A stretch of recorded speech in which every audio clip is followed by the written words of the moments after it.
इच्छुक आहेत त्यांच्या आम्ही महानगरपालिकेच्या निवडणुकीसाठी मुलाखती आजपासून घेतोय आणि आज आणि उद्या हे 2 दिवस आम्ही दिले.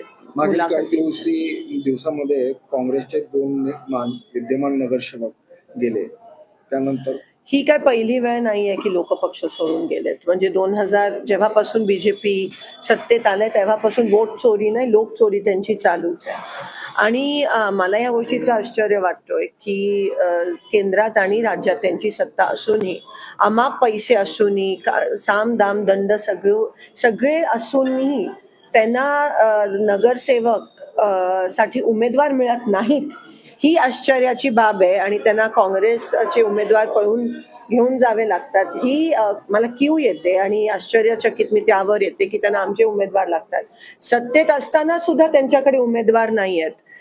ही अतिशय लाजिरवाणी बाब आहे त्यांच्यासाठी. आणि मला असं वाटतं की जे गेलेत सोडून, पक्ष सोडून, आधी जे गेलेत पक्ष सोडून, त्यांचं काय झालंय हे तुम्हाला दिसतंय. मला तुम्हाला ते सांगण्याची गरज नाही आहे. आणि काँग्रेस मुक्त भारत करणारे जे आहेत, जे फुशारक्या मारतात, ते आज काँग्रेस युक्त बीजेपी करतात, ह्याचा मला कुठेतरी आनंद होतोय. भाजपा नेत्यांचं असं म्हणणं होतं की काँग्रेसला उमेदवार सुद्धा मिळणार नाहीत, पण इथं बघतोय आणि मोठा रिस्पॉन्स मिळतोय. काय सांगाल? आणि आमचे उमेदवार ते घेऊन चाललेत. म्हणजे हे स्पष्ट आहे की कोणाला मिळत नाहीये, हे स्पष्ट आहे.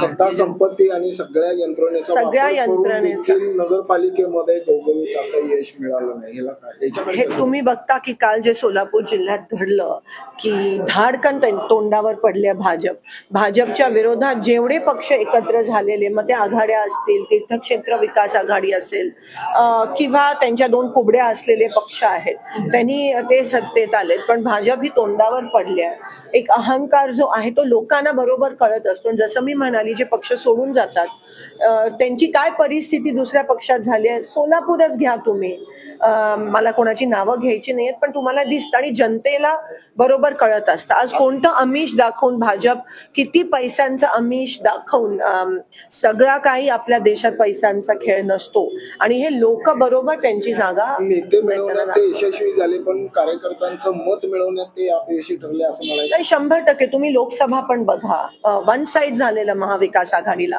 त्याच्यानंतर मशिनरी आणि मनी, ह्या सगळ्या गोष्टीचा वापर करून ते सत्तेत आले. ती काय विधानसभा निवडणूक भाजप सत्तेत आली नाही, ते वोट चोरी, लोक चोरीच्या माध्यमातून हे सगळे फेक निवडून आलेले खरं तर आमदार आहेत. आणि त्याच्यानंतर तुम्ही बिहार बघा, बिहारचं उदाहरण घ्या, सगळीकडे आपल्याला हे दिसून येतं. कालच्या निवडणुकीत पण काही ठिकाणी जिथे आमचे उमेदवार जास्त होते तिथे त्यांनी परत वोटिंग घेतलं आणि जेव्हा आमचे उमेदवार घरी गेले आणि तेव्हा त्यांनी ते मॅनिप्युलेट केलं रिकाउंटिंग मध्ये. आणि म्हणून तुम्हाला, आणि मग तिथे त्यांचे 2+, 3+, म्हणजे कशा पद्धतीत हे करतात तुम्ही बघा. प्रशासन पण पूर्णपणे त्यांच्या दबावाखाली आहे. मी म्हणत नाही, कारण का आपले ऑफिसर्स हे चांगले आहेत सगळे, पण दबाव एवढा प्रचंड आहे की त्यांना सकम व्हावं लागतं, त्यांना त्यांच्या ह्याच्यात काम करावं लागतं. मुंबईनंतर सोलापूरमध्ये महाविकास आघाडी होईल का, आणि झालीच तर सोलापुरात आम्ही महाविकास, भाजप विरोधी जेवढे आहेत पक्ष, त्यांच्या सोबत एकत्र येऊन आम्ही ह्या ठिकाणी महानगरपालिका लढत आहोत. काल आमची मीटिंग झाली. याच्यामध्ये खूप मोठा फरक आहे. बाळसं धरणं आणि सूज येणारी फरक आहे. तर आपल्या काही नेत्यांचं असं म्हणणं आलं की आता भाजपाला सूज आलेले भविष्य माध्यमात ते उतरेल आणि बाळसा हा वेगळा प्रकार आणि सुद्धा वेगळा. नाही, नक्कीच. मी तुम्हाला म्हटलं तो की अहंकार जो आहे, त्यांना वाटतं कोणालाही विकत घेऊ शकतात, काहीही विकत घेऊ शकतात.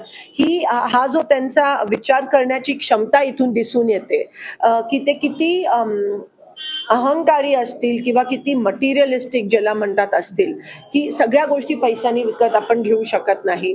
आणि तुम्ही बघा, थोडे दिवस आता राहिलेत, आता हा कुठेतरी वर गेल्यावर जो खाली येतोय तो त्यांचा सुरू झालाय. आणि तुम्हाला दिसेल काही दिवसात की हे पूर्ण गेम आता उलटा होईल आणि पुन्हा एकदा मला असं वाटतं जे गेले ते त्यांची परत येतीलच. काल आमची मीटिंग झाली, त्याच्यामध्ये चांगलं डिस्कशन झालं. बऱ्याच सीट्सवर आमची चर्चा झाली आणि मला असं वाटतं 1-2 दिवसात तुम्हाला किती घटक स्पष्ट पक्ष एकत्रित असतील? तुम्हाला दिसत आता आम्ही सगळ्या, जसं मी म्हणते, भाजप विरोधात जेवढे आहेत तेवढे सगळ्यांच्या सोबत आम्हाला एकत्र येण्यास काही हरकत नाही. आणि जे भाजपकडे गेलेत जी लोक, भाजपनी ज्यांना तिकीट दिली नाही आहेत, बंडखोर असतील, त्यांच्यासाठी पण आमचे दरवाजे उघडे आहेत.